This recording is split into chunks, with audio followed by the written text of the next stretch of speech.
ہم شاید آخری لوگ ہیں جو دو تہذیبوں کے چشمدید گواہ ہیں۔ ہزاروں سال سے چلی آ رہی تہذیب، سرخ رنگ کے پوسٹ باکس میں خط ڈالنے سے لے کر آرٹیفیشل انٹیلیجنس ٹیکنالوجی کے کمالات دیکھنے والے ہم شاید آخری لوگ ہیں۔ وہ مٹی کے بنے گھر، کچے صحن، گھڑے کا پانی، ٹاٹ والے اسکول، تختی اور سلیٹ، سیاہی کی دوات اور کانے سے بنا قلم، کاچی کی بھینی خوشبو، سٹاپو، پٹھو گرم، چھپن چھپائی، کنچے اور کوکلا شپاتی جیسے کھیل، صحن میں چار پائیوں کی قطار، مٹی کی ہانڈی اور لسی کی مدھانی، وہ کھیتوں میں بیل کے ذریعے چلتے ہل، درانتی سے گندم کی کٹائی اور گاؤں کی چوپال پر حکے کی گڑگڑاہٹ میں بزرگوں کی محفل، شام ڈھلتے ہی مٹی کے تیل سے جلنے والے لیمپوں کی ہلکی لو، ریڈیو پر فریکوینسی سیٹ کرتے کرتے اور آسمان پر ستارے گنتے گنتے نیند کی آگوش۔ اس خوبصورت زندگی سے لطف اندوز ہونے والے ہم شاید آخری لوگ ہیں۔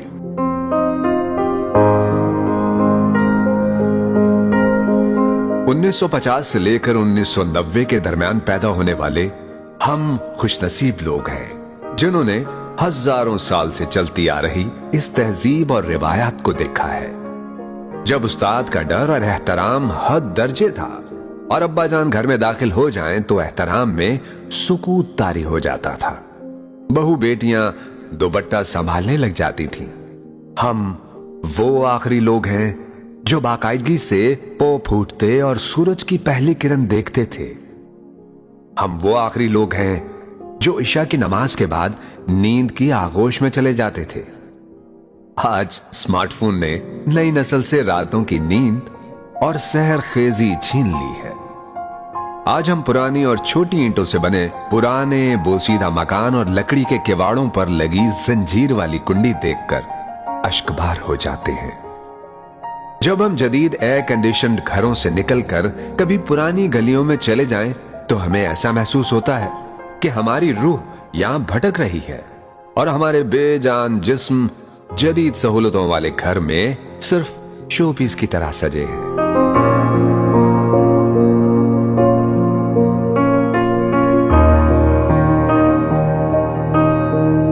1950 سے 1990 کے درمیان پیدا ہونے والے ہم خوش نصیب لوگ ہیں کیونکہ ہم وہ آخری لوگ ہیں جنہوں نے مٹی کے بنے گھروں میں بیٹھ کر پریوں کی کہانیاں سنی،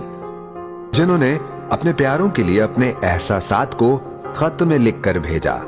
اور ہفتہ بھر ڈاکیے کا انتظار کیا۔ ہمارے جیسا تو کوئی بھی نہیں، اور ہم وہ آخری لوگ ہیں جو خط سے موبائل تک کے سفر میں قدیم سے جدید ہو گئے۔ ہمیں بڑے اور کچے صحن میں قطار میں بچھی چارپائیاں اور ان کے قریب لکڑی کے سٹینڈ پر سجے ٹھنڈے پانی کے گھڑے بے حد یاد آتے ہیں، بے حد یاد آتے ہیں۔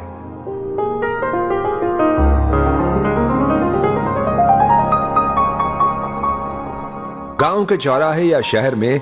گلی کے نکڑ پر دکان جسے ہم ہٹی بھی کہتے تھے، بچوں کے لیے سب سے بڑی سوغات مرنڈا، ٹانگری اور بغیر ریپر کے رنگ برنگی دیسی کینڈیاں، جبکہ بڑوں کے لیے بنٹے والی سوڈا بوتل ہی سب سے بڑی ریفریشمنٹ ہوتی تھی۔ اب اس کی جگہ پیزا، شوارما اور ان گنت فوڈ برانڈز نے لے لی ہے، مگر ہٹی پر جانے کا مزہ ڈپارٹمنٹل سٹور کی چکا چوند ہلچل میں موجود نہیں۔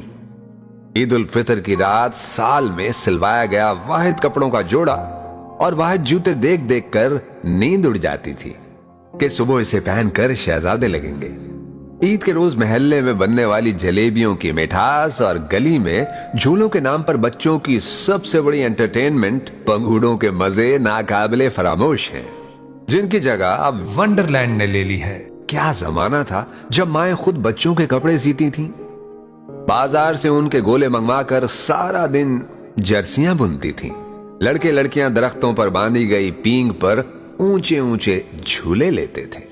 یا بچیوں کا سب سے بڑا شوق کپڑے سے گڑیا گڈا بنانا اور ان کی شادی کرانا تھا۔